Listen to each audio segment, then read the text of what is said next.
So for somebody like Sam, after he's been excluded, what impact does this have for him for the rest of his life? Huge, yeah, huge. And it's really interesting the mismatch between what the research says about the impact of exclusion compared to what the Department for Education and the government will tell you. So the government will argue that there's a relatively seamless transition, a supportive transition from being excluded either into alternate provisions or into some other form of activity like employment or apprenticeship. The reality is far different to that, and exclusion is extremely damaging, not just to the young person, but there are wider circles of impact, for example, on the family. And you have to bear in mind that when a young person is excluded from school, they then have to be looked after, and parents have a legal obligation to be looking after their children.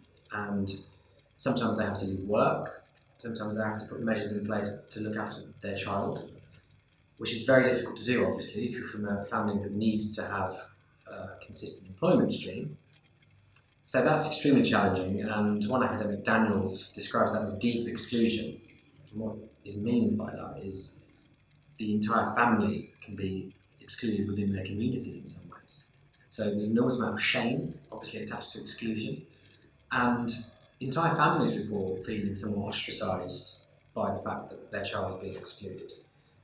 So there's a real circle of impact there, isn't there? So it goes beyond the act itself. It's also important to note that the cost of exclusion to society is absolutely astronomical. So if you think about what I mentioned in one of the previous videos, around 88% of young boys, for example, in young offender institutions have been excluded. The cost of incarcerating young people is absolutely insane. It's millions and millions every year, as it is for alternative provisions like pupil referral units.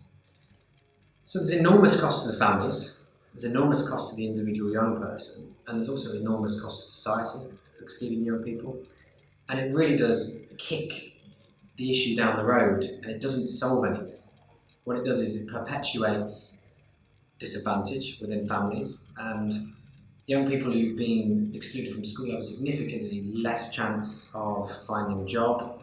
Obviously, worklessness, homelessness are very, very highly correlated with exclusion. So the impact is really wide and far-reaching.